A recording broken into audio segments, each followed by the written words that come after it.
En tiempos muy anteriores a los faraones, mucho antes incluso del comienzo de la historia conocida, existían hombres tan geniales como Einstein o Newton. Y esos hombres necesitaban entender la existencia, comprender el cosmos. Como no contaban con la tecnología y la ciencia moderna, utilizaban su inteligencia y empleaban otras formas de pensamiento que nosotros hemos olvidado hace mucho. La búsqueda intuitiva, la espiritualidad.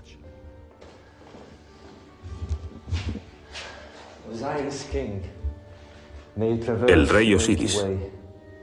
Ojalá se pudiera atravesar la Vía Láctea, el Nilo celeste, y que después de la muerte la vida nos llevara de la mano hasta Orión.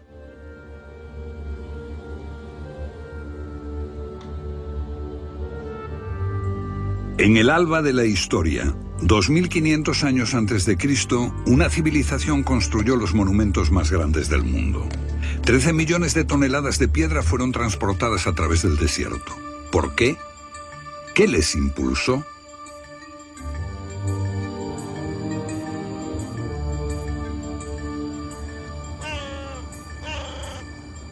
Los egiptólogos nos dicen que sirvieron para construir las tumbas de 3 faraones. Robert Bauval, escritor e investigador británico nacido en Alejandría, pasó muchos años de su vida bajo la sombra de estas pirámides. En los últimos 20 años ha estado investigando su significado en las estrellas y en los mitos.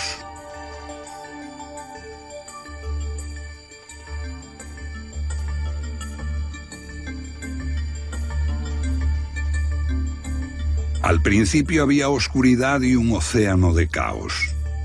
De allí emergió una colina y sobre esta se alzó el sol, Ra. Entonces el ave Bennu, el fénix, levantó vuelo y puso el mundo en movimiento.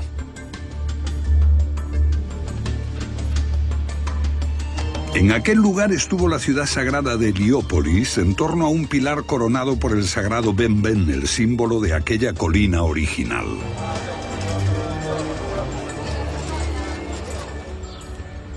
Esto es todo lo que queda de la ciudad de Heliópolis, en su momento la más sagrada del mundo antiguo. En esta fosa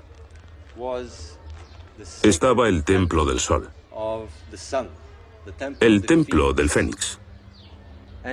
Aquí llegaron los sabios griegos, Platón, Pitágoras, Solón, para aprender de los iniciados egipcios. Heliópolis fue representada con este jeroglífico, un pilar coronado con una cruz. Los antiguos egipcios la llamaban Inu, la ciudad del pilar. Y sabemos por antiguas inscripciones que allí se erigía un antiguo pilar mucho antes de que se construyeran las pirámides de Giza. Sabemos también que en su cima había una reliquia especialmente sagrada llamada Benben. El Benben se representa como un cono o pirámide. Pero esta fue la cruz del antiguo Egipto, el más santo de todos los símbolos.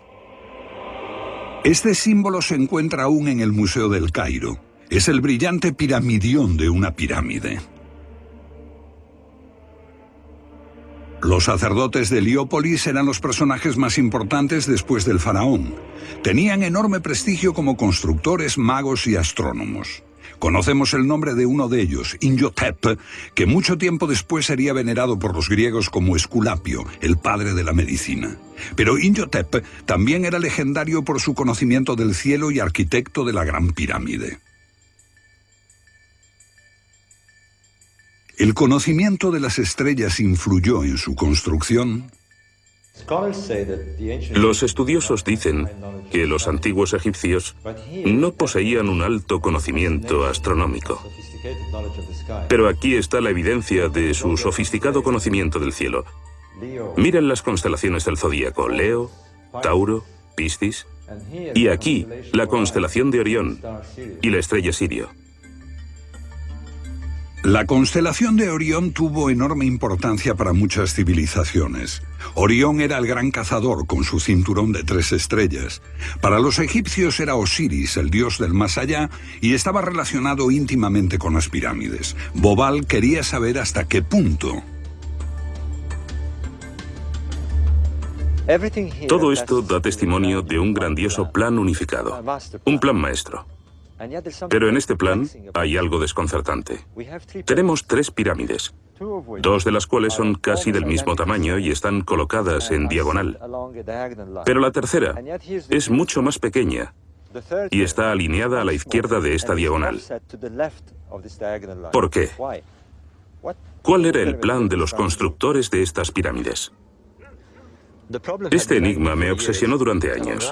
Más tarde, en una noche como esta, estaba en el desierto con un amigo, y él me explicó cómo ascendería en el cielo la estrella Sirio, y señaló el cinturón de Orión justo encima de aquella. Me dijo, ¿ves las 3 estrellas? Están alineadas, pero en lo alto la más pequeña está ligeramente desviada a la izquierda, y repentinamente descubrí ese plan.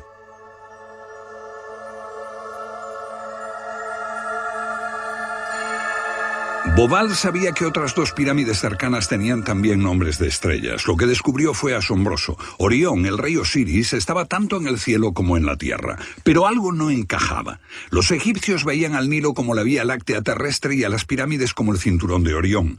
Pero cuando éstas se construyeron, la Vía Láctea y Orión no estaban situadas en la misma posición que las pirámides. Bobal descubrió que el ordenador estaba reproduciendo otra época. Para lograr una perfecta correspondencia con las pirámides en la Tierra, el cielo necesita rotar ligeramente en sentido contrario a las agujas del reloj, o sea, retroceder en el tiempo, año 3000 a.C., año 4000, año 5000. La posición de las estrellas cambia a través del tiempo por un fenómeno llamado precesión. Igual que en una peonza que rota y se traslada, el eje terrestre tiene un pequeño balanceo. Este produce un pequeño retraso en el punto por el cual debe salir el sol en el equinoccio de primavera. Año 7000, 8000, asombroso. La correspondencia entre cielo y tierra nos sitúa en el año 10.500 a.C. Ese año, la Vía Láctea coincidía exactamente con el curso del Nilo. Los constructores se remontaron a un distante pasado para reproducir el cielo cuando Orión ascendía. Aquella era la mítica edad primera de su religión, cuando los dioses gobernaban Egipto. Otro enigma. En la Gran Pirámide hay unos extraños canales muy estrechos que apuntan al cielo. Los egiptólogos les llaman canales de ventilación. No hay forma de que pudieran haber sido canales de ventilación. El diseño es demasiado complicado. Apuntan hacia fuera de la pirámide, al cielo. Deben haber tenido una finalidad superior. Los astrónomos descubrieron que esos canales estaban dirigidos a la Osa Menor y a Alfa Draconis, la estrella polar de la antigüedad. Obviamente no se metieron en estas complicaciones por juego. Para los antiguos egipcios, Orión era Osiris, el gran dios de la resurrección. Esto es una reconstrucción del cielo en el año 2500 a.C. Veamos qué ocurre en el cinturón de Orión cuando éste cruza la línea norte-sur. El canal de la cámara del rey apuntaba a Orión, el dios Osiris. Ahora bien, aquí a la izquierda de Orión está la estrella Sirio. Para los antiguos egipcios era la estrella de Isis, la esposa de Osiris. Y fue maravilloso descubrirlo. Bobal descubrió que el último canal apuntaba a Sirio, la estrella de la diosa Isis. Los antiguos egipcios estaban construyendo caminos hacia Isis y Osiris, sus dioses del más allá y de la resurrección.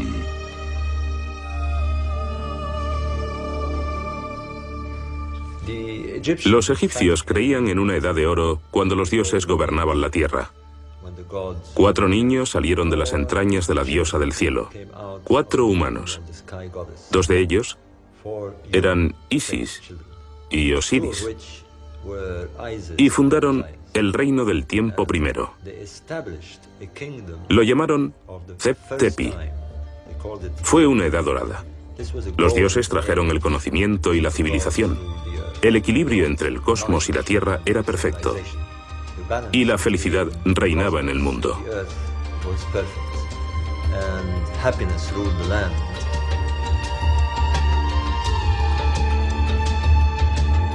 una edad de oro en la que reinaba Osiris. Pero Set, su hermano, sintió celos y lo mató. El mundo se hundió en el caos cuando Set cortó el cuerpo de Osiris en 14 trozos.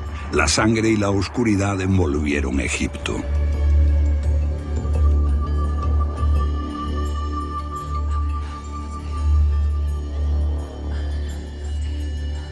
Pero Isis, la leal esposa de Osiris, buscó por toda la tierra los trozos de su esposo y los unió dentro de un lienzo.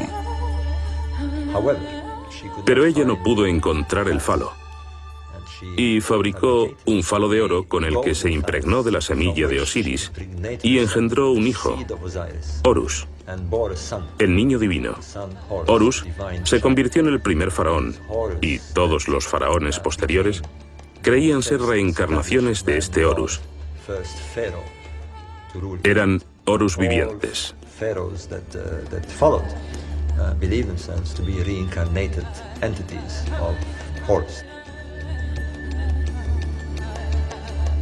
Horus, con cabeza de halcón, vengó a su padre, venció a Set. Isis y Osiris se reencarnaron en los cielos donde son los reyes de la noche y del más allá. Osiris como Orión, Isis como la estrella Sirio.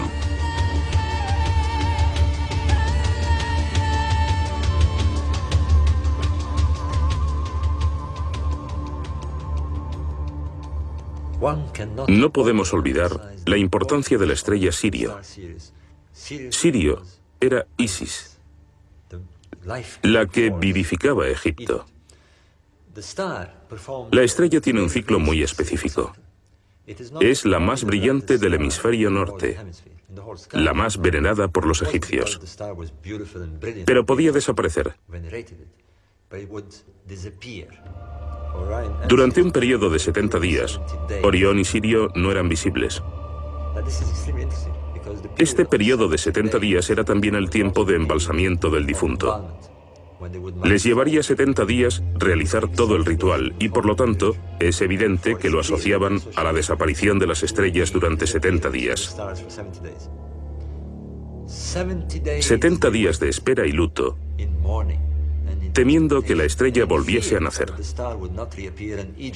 Pero entonces, en un día mágico del solsticio de verano, 70 días después, la estrella resurgía en el horizonte por el este al amanecer, unos minutos antes que el sol. Y este destello, esta chispa, era la vida. La reaparición de la estrella era el momento culminante del culto egipcio. En esos mismos momentos, el Nilo aumenta por las lluvias monzónicas. La inundación del Nilo trae nueva vida a la tierra reseca. Para Egipto significaba el renacimiento, y era tan importante que esta inundación marcaba el comienzo del nuevo año. Esta milagrosa conjunción de la salida del sol en el solsticio de verano con el renacimiento de Sirio anunciaba la inundación del Nilo, que fertilizaba los cultivos y respaldaba la gran idea egipcia del renacimiento.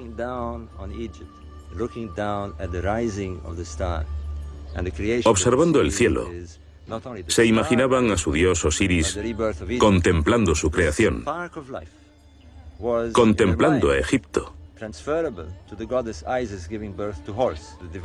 De modo que esta estrella expresa la auténtica esencia de Egipto y la idea de su renacimiento anual.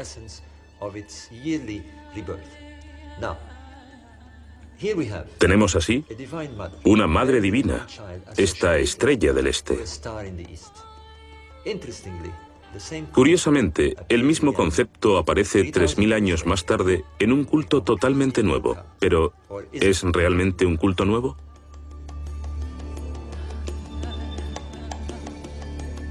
El enfoque de Bobal arroja nueva luz sobre los ritos funerarios del faraón, hijo de Horus, tal como lo concibieron los constructores de pirámides.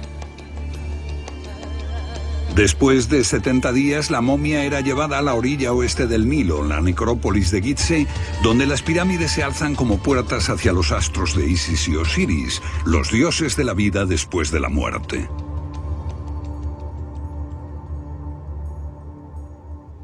Les estoy llevando al interior de la tumba. Aquí están los escritos religiosos más antiguos de la historia, los textos de las pirámides. Su significado fue olvidado, porque los egiptólogos consideraron a la religión egipcia como un culto solar. Pero esta no es una religión del día y de la vida, es una religión de la noche y de los muertos. Estos textos nos dicen que el rey se convierte en una estrella en el reino de Osiris, en la constelación de Orión. Uno de esos textos dice: «Oh rey, tú eres compañero de Orión». Y otro afirma: «Puede que atravieses la Vía Láctea y vayas al lugar donde está Orión».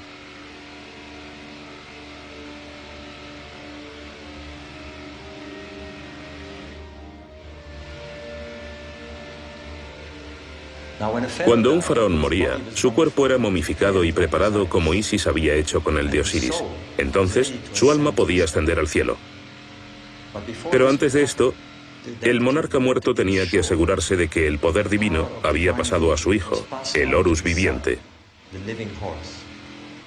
Esto se conseguía en una ceremonia llamada apertura de la boca, en la que se empleaban instrumentos para abrir la boca de la momia y devolverle la vida.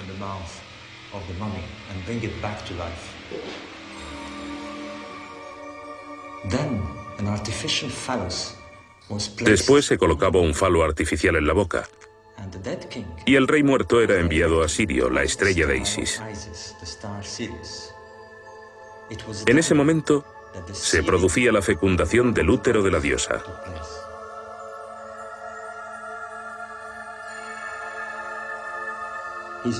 Como su misión terrenal estaba cumplida, el rey muerto podía partir al cielo. En efecto, lo que tenemos aquí es el restablecimiento de la resurrección del mito de Osiris, en términos estelares.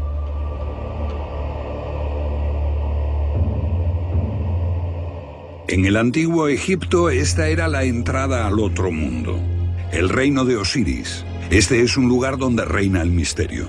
Hasta ahora, los científicos no han visto más que las tumbas de 3 faraones muertos, pero crece la certeza de que fue más, mucho más.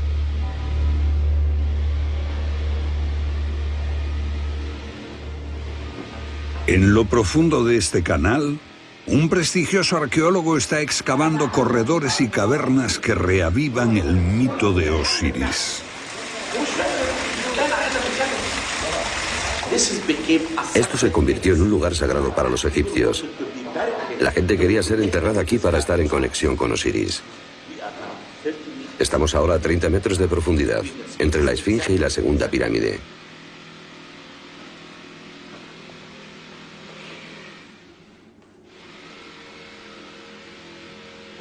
Hallamos restos de 4 pilares como este. Dentro hay agua. Bajo el agua hay un sarcófago. Sobre el sarcófago esta tapa. Cuando miré dentro del sarcófago no encontré nada, pero ¿por qué? Osiris no está aquí, pero su espíritu simbólicamente sí. Ellos lo veían como la tumba de Osiris, y esto es realmente un cenotafio simbólico de Osiris, y es único. Se convirtió en una leyenda porque mucha gente poseía una pequeña estatua del dios hecha de madera, con la erección. La erección significa resurrección, porque Osiris es el dios de la resurrección. Fue asesinado por el malvado Set, pero Isis lloró y sus lágrimas formaron el río Nilo. Ella restauró el pene que no pudo encontrar y con él tuvo a su hijo Horus, que venció al demonio.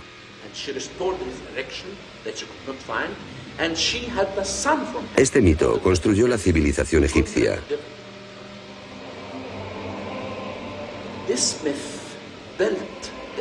Sin Isis, no hay Nilo. El Nilo fertiliza la tierra.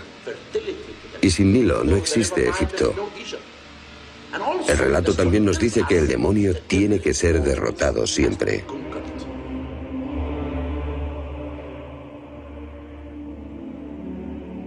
Eran mucho más que tumbas para faraones muertos. Esta fue la grandiosa expresión de una civilización con una visión cósmica. Indagaba en la muerte y en la resurrección a través de ritos mágicos y de iniciación. El punto central de la religión egipcia, la idea total del culto de iniciación y del sentimiento místico, consiste en conocer cómo se produce esta transfiguración y viaje a la otra vida para formar parte del reino de Osiris en el más allá. Osiris es la constelación de Orión. Ellos lo llamaban Sahu, un extraño nombre que significa convertirse en un ser astral. Le pusieron este nombre a la momia. Las hemos llamado momias, pero en el antiguo Egipto su nombre significaba convertirse en Sahu. Transformarse en Sahu era convertirse en momia, pero también en una entidad espiritual. Fundirse con Orión. Del mismo modo decimos unirse a Cristo o hacernos uno con Cristo después de la muerte. ¿Eran las pirámides de Gizeh un intento de alcanzar la vida más allá de la muerte? Las nuevas teorías ganan terreno. Eran un modelo real en la Tierra de esa región del cielo a donde se espera que viaje el alma. De modo que este era un lugar de iniciación, un lugar de preparación en los misterios sobre qué espera más allá de la muerte.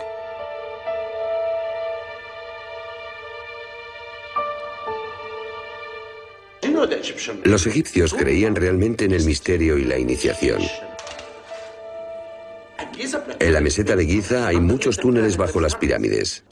La meseta de Giza es conocida como Neb Rastau. Rastau es cementerio, pero literalmente significa los túneles subterráneos. Después, la meseta de Giza se conoció durante el Imperio Nuevo con el nombre de el sitio de Osiris. Giza es el lugar del dios Osiris, que es el señor de los túneles subterráneos. Y por eso, creo yo, cortaron ese conducto. ¿Y ese conducto se dirige a la Gran Pirámide? ¿O no? Es posible que haya muchísimo trabajo para los arqueólogos. ¿Qué hay bajo la Esfinge, donde los sismógrafos detectaron varias cavidades? ¿Ocultan secretos sobre los orígenes más remotos de la civilización? ¿La gente era iniciada aquí en los misterios de lo que nos espera a todos? Creo que ellos se proponían, ante todo, adquirir experiencia en la vida, ejercer un efecto transformador en su existencia, de la que emergían más fuertes y más preparados para este viaje terrible que debían realizar después de la muerte. Eso, para mí, daba sentido a esta gran empresa.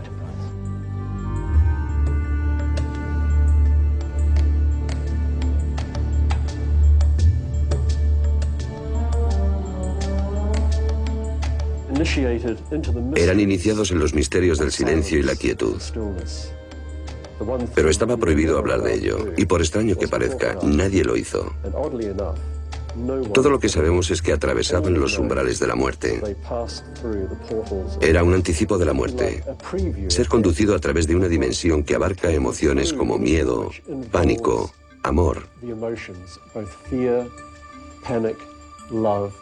Simplemente se trataba de empujar a un individuo hasta un punto en que se abra a todo aquello que en realidad no es él. De modo tal que pueda emerger el auténtico yo que subyace tras la personalidad social. Un lugar donde los hombres pueden estar junto al Dios.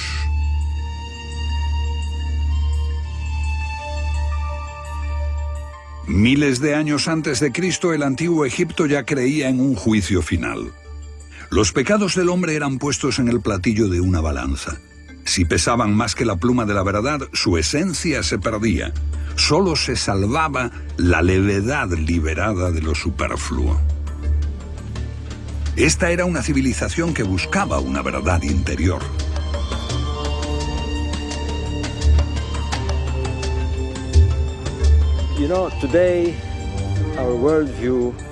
La visión del mundo de nuestros científicos nos dice que la verdad está fuera y que tenemos que buscarla fuera.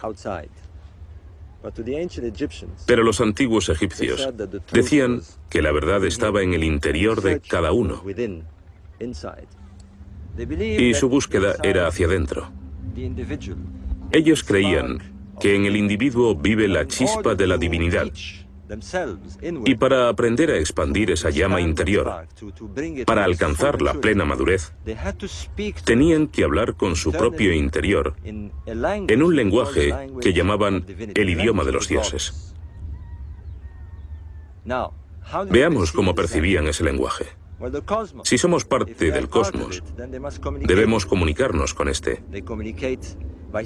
Y ellos lo hacían sintiendo, captando mensajes del viento, de las estrellas, la luna, la fertilidad de la tierra, el nacimiento de sus hijos. Este es el lenguaje de la naturaleza, el lenguaje del cosmos. En algún momento comenzaron a entender que se podía codificar en símbolos este lenguaje. Se podía simbolizar el principio cósmico. Este es el principio de la escritura sagrada. Así se inventaron los jeroglíficos. Su invención proviene de los dioses.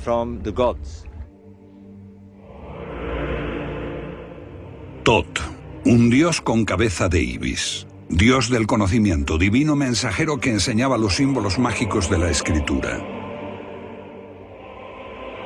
Tot fue quien inició a Isis en la magia de la resurrección.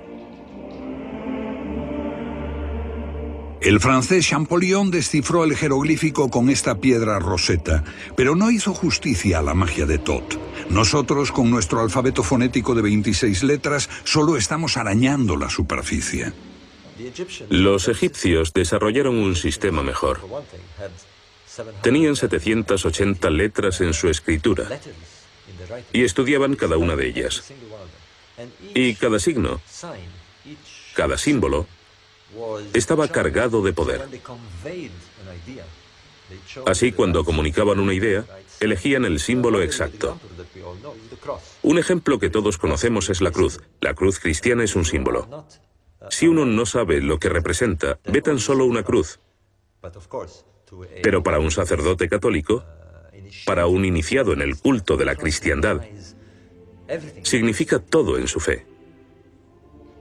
Los jeroglíficos son la ventana detrás de la cual se halla un poderoso culto de iniciación.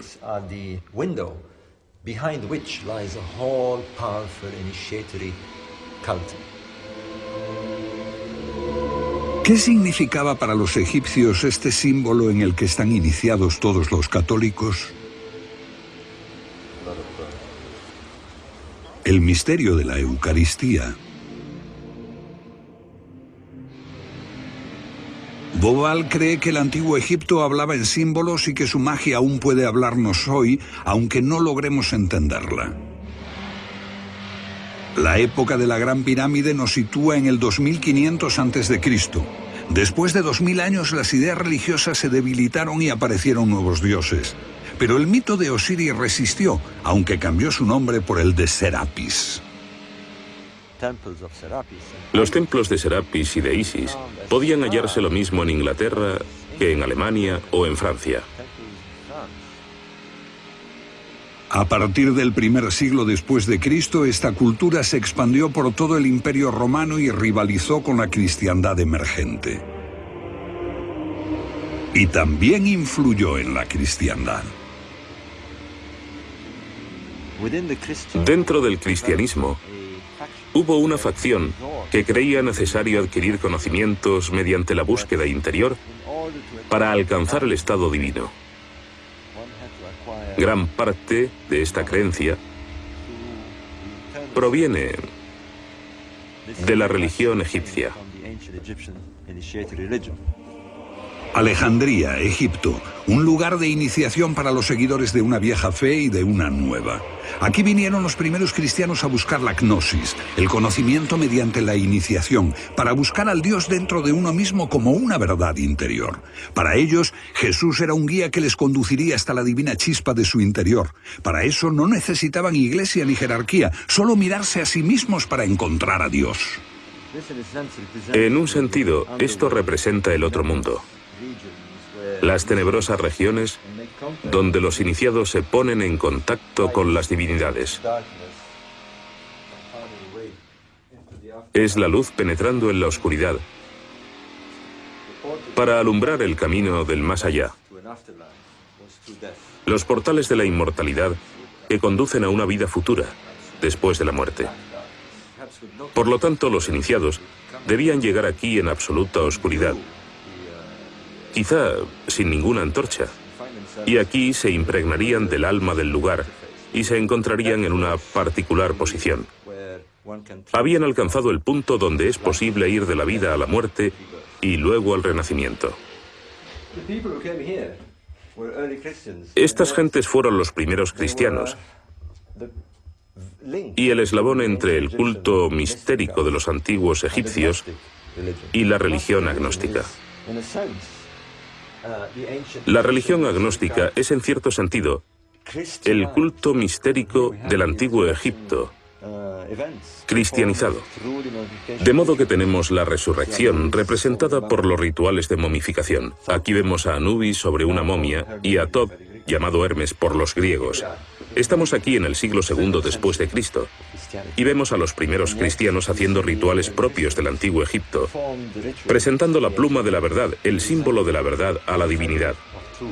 En este tiempo, el cristianismo primitivo no había formado aún su iconografía y sus mitos. Elaboró la cristiandad sus mitos. De los 4 evangelios hay uno que formuló la idea de la natividad y la imagen de María como sagrada madre de un niño divino, Jesús. Y curiosamente relaciona el relato con Egipto, el Evangelio de Mateo. El Evangelio de Mateo es único por 3 motivos relacionados con la historia de la Navidad. 1. Los magos. Vinieron de Oriente y seguían a una estrella. El segundo, la estrella de Oriente. El tercero, la Sagrada Familia huyendo a Egipto para salvar al niño de Herodes y yendo a refugiarse en Heliópolis.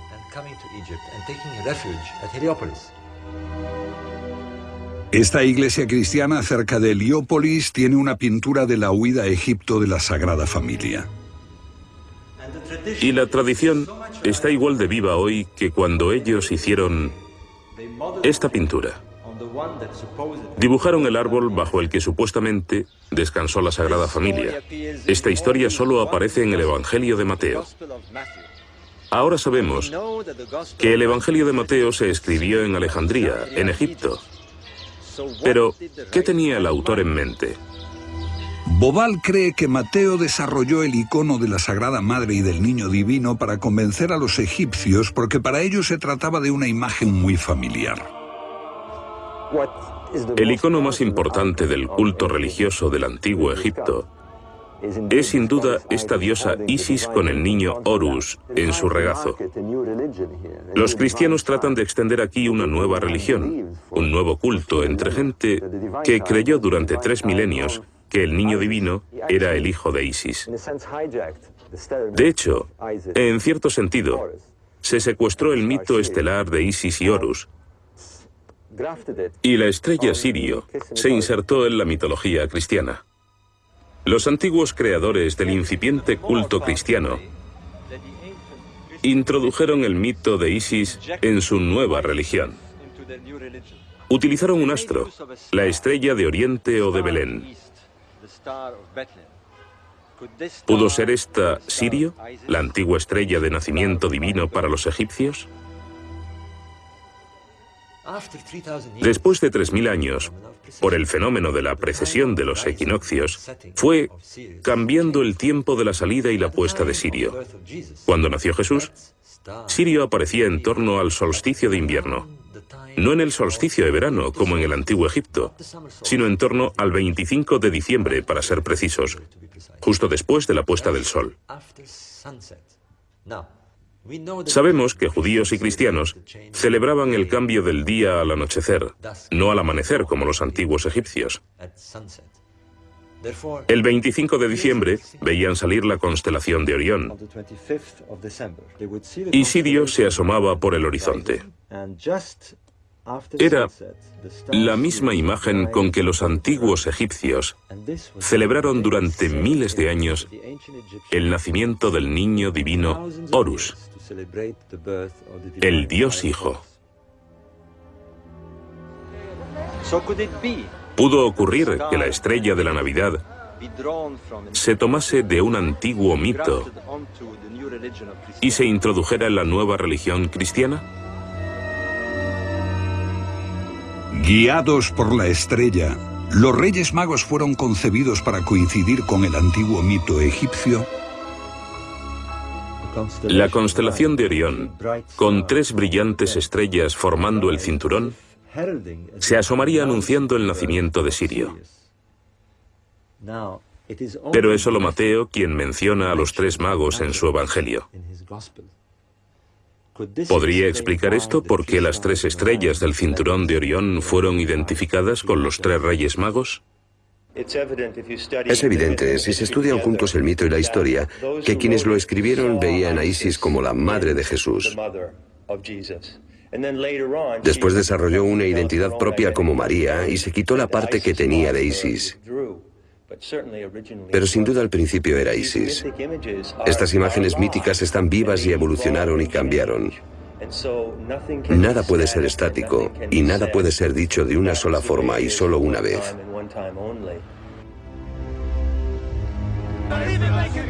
En sus comienzos, la cristiandad se resquebraja por los debates teológicos. Una iglesia ortodoxa con una jerarquía creciente de sacerdotes y obispos se enfrenta con los gnósticos que buscan a Dios dentro de sí mismos.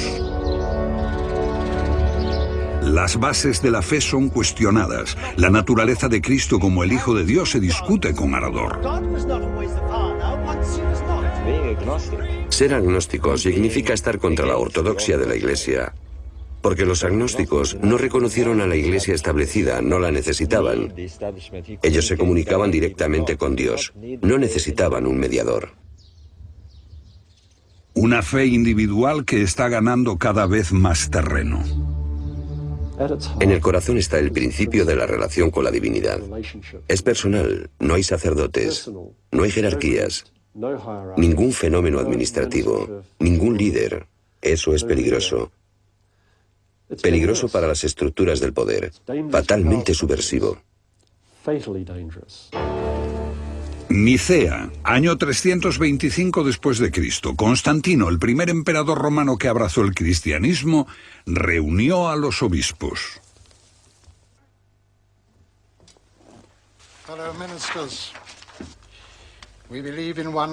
Como estadista optó por la ortodoxia y el apoyo a su poderosa jerarquía. And in one Lord, Jesus Christ, the Son of God, begotten from the Father, God from God, light from light. Los evangelios gnósticos arden. Los cristianos matan a cristianos por millares. Los gnósticos y los paganos son arrasados. El Seapeum, el templo de Osiris en Alejandría y su gran biblioteca son pasto de las llamas.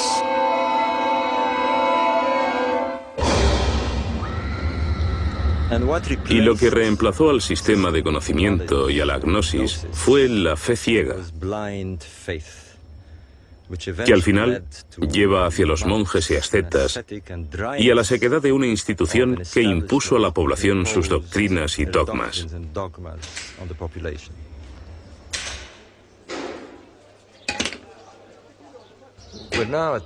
Estamos ante la mayor encrucijada de la cultura mundial.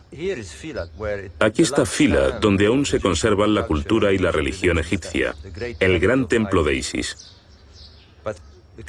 Pero la chusma cristiana finalmente se abre paso con sus martillos y cinceles.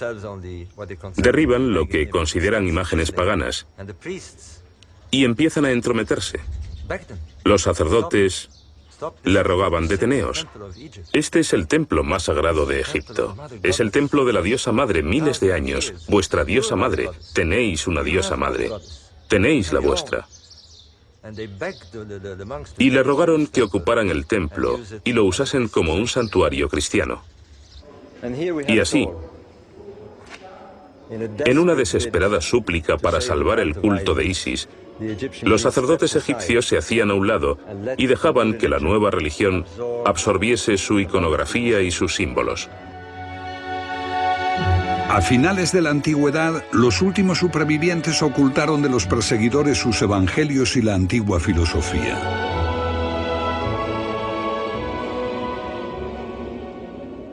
Estos escritos gnósticos fueron descubiertos recientemente, pero los textos filosóficos aparecieron mucho antes en Florencia, la cuna del nuevo despertar de Europa.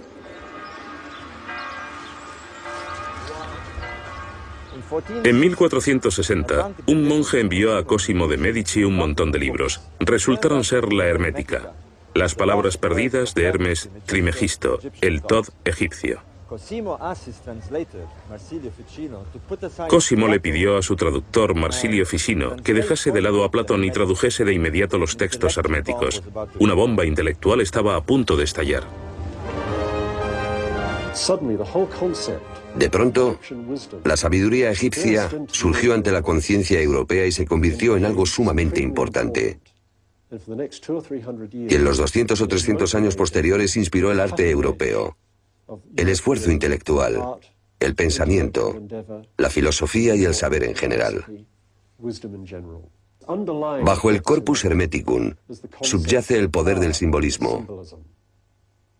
Esos símbolos no son solo algo por lo que se reconoce a alguien o un eslogan publicitario.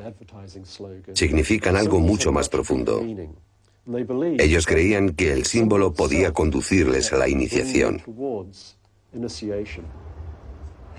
El hermetismo se hizo tan popular que incluso el Papa Borgia decoraba sus apartamentos en el Vaticano con escenas de Osiris, Isis y Hermes Tot, imaginadas por pintores del Renacimiento. Aquí la religión insinuaba que contenía una verdad más antigua que algunos consideraban más sabia que la de Moisés y la Biblia. La Catedral de Siena muestra esta imagen de Hermes Trimegisto, el dios Tot, entregando la sabiduría de Egipto, y el fénix de la creación y la antigua Heliópolis.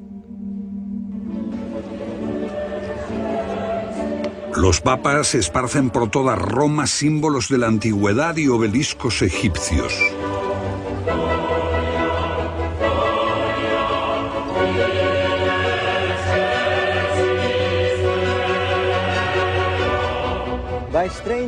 Los extraños giros del destino hicieron que los papas eligieran el antiguo símbolo de la Heliópolis, que era un pilar con una cruz en lo alto, y lo pusieron en el corazón mismo de la cristiandad.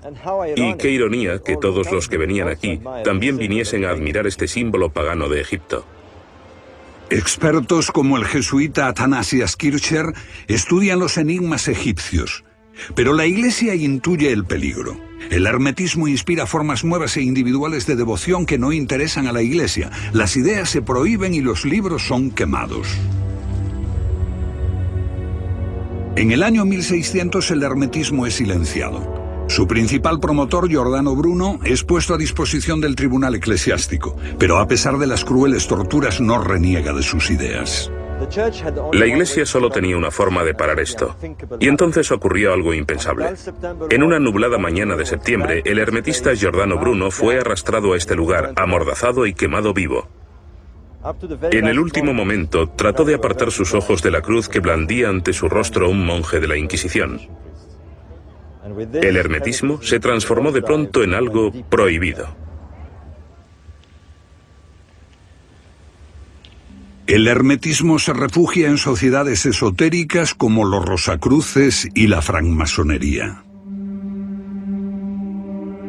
La Gran Logia de Londres, corazón y cuartel general de la francmasonería, está repleta de antiguos símbolos. Iniciación secreta, ritos, símbolos. Pregunte a cualquier masón sobre el vínculo con el antiguo Egipto y posiblemente se reirá. Escritores como Bob Lomas y Chris Knight habían hecho lo mismo hasta que la curiosidad pudo más. Hace 10 años nos hubiésemos burlado de alguien que dijese lo que estamos diciendo ahora, pero el hecho es que hay una línea recta clara que parte de Egipto y que se unió y se bifurcó a lo largo del tiempo. La pirámide con el ojo que todo lo ve, la enorme estrella, los símbolos egipcios más sagrados penetraron en los misterios masónicos. En sus libros, Lomas y Naik investigan la influencia de la francmasonería en los símbolos y las instituciones de los Estados Unidos. Los fundadores de los Estados Unidos de América, la mayoría de ellos eran masones. George Washington, Franklin y otros. La construcción de la Casa Blanca recoge emblemas masónicos. Y la Constitución de los Estados Unidos es una extensión de los principios de la masonería, de la democracia. Promueve la inversión en ciencia y el fomento de la ciencia. Se trata de un experimento masónico que a su vez es un experimento del antiguo Egipto, el principio de hacer el bien por el bien fuera de una religión. Y eso es lo que la masonería significa hoy. Frente al templo masónico de George Washington hay otro símbolo familiar. En este lugar, George Washington y otros padres fundadores de Estados Unidos son representados portando un mandil masónico. El dólar, símbolo del poder de Norteamérica, muestra el lado oculto del sello americano, la pirámide con el ojo que todo lo ve y el lema de un nuevo orden mundial. Es interesante, por ejemplo, que cuando el presidente americano presta juramento está haciendo un símbolo masónico, que no puedo demostrar por qué contravendría mis votos como masón. Él no explica de qué se trata, pero es el símbolo masónico de la fidelidad. Napoleón empezó su andadura en la escena mundial como conquistador de Egipto. Cuando Napoleón llegó a las puertas del Cairo, no llegó como cristiano. Él y su ejército estaban muy imbuidos en un culto revolucionario modelado con ideales masónicos. Prácticamente todos sus generales eran francmasones, y Napoleón se inició una noche que pasó solo dentro de la Gran Pirámide. Cuando volvió de Egipto, Napoleón estaba obsesionado con la idea de que le protegían las estrellas. Tanto que este monumento, conocido como Place de l'Étoile, Plaza de la Estrella, se situó a lo largo del eje central de París, de los Campos Elíseos. Y más aún. Esta gran arteria de París está a 26 grados este para alinearse con la estrella de Isis. Esto es lo que cree Bobal. Esto es lo que los parisinos veían cuando miraban al este, la salida de la constelación de Orión. Y aquí está Sirio asomándose en el horizonte, a 26,5 grados a la derecha del este, en perfecto alineamiento con los Campos Elíseos. Algunos historiadores dicen que el nombre de París puede estar relacionado con el nombre de Isis, porque aquí donde está la iglesia de Saint-Germain-des-Prés hubo una vez un templo de Isis. Y los romanos solían llamar este sitio Par Isis, que quiere decir cerca del templo de Isis. Par Isis, París. Napoleón quedó tan impresionado que ordenó incluir a la estrella Sirio y a la Isis en la proa del barco, en el emblema de París. La ciudad contiene muchas referencias a Isis y a Egipto, como este techo del Palacio del Louvre. El genio de París y el futuro. Un futuro que muestra a Isis, un obelisco y una pirámide a sus pies. Y un ángel anunciando la aparición. Y aquí está, la misma estatua en la plaza de la Bastilla, donde una imponente multitud se congregó bajo la estatua de Isis para celebrar el primer año de la Revolución Francesa. Y ahora, 200 años después, lo que vemos, bueno, como en el cuadro, un obelisco y una pirámide que fue inaugurada por el presidente Mitterrand en 1989, en el bicentenario de la Revolución. Aquí ven estos instrumentos mágicos muy antiguos colocados en el corazón del mundo. Pueden imaginarse a millones de personas caminando por aquí durante años, y en ocasiones despierta la imaginación de uno. Alguien dirá, bueno, ¿por qué está aquí? ¿Qué está haciendo aquí? Y se ve obligado a evocar la magia del pasado y lo que significaban los símbolos. Símbolos que contienen, como los jeroglíficos, muchos significados. Lo mismo sucedió cuando Egipto tuvo la brillante idea de entrar en el nuevo milenio a través de la televisión mundial.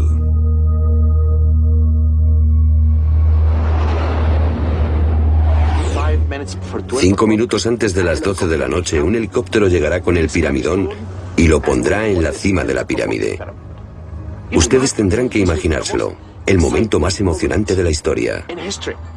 Ese piramidón había estado perdido durante muchos miles de años. Parecía un maravilloso recurso para promover Egipto, pero simbolizaba mucho más que eso. Se ha sugerido que, aparte de ser un símbolo masónico, representa el tiempo en que los ideales masónicos inaugurarían un nuevo orden mundial. Es lo que se dice en el billete de $1 estadounidense, que hay un nuevo orden mundial que llega.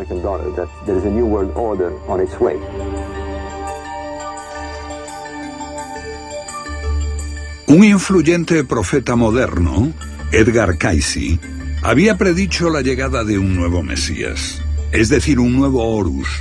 Por primera vez en miles de años, Sirio, la estrella de Isis, aparecería al acabar el año por encima de la pirámide. Los antiguos egipcios representaban a Isis con dos símbolos, una estrella sobre un triángulo.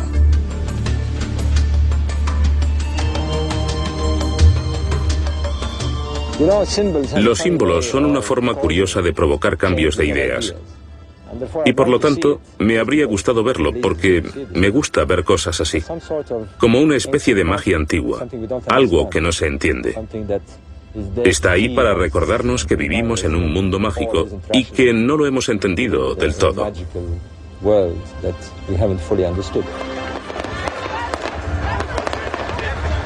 Pero Egipto celebró el milenio sin la televisión mundial.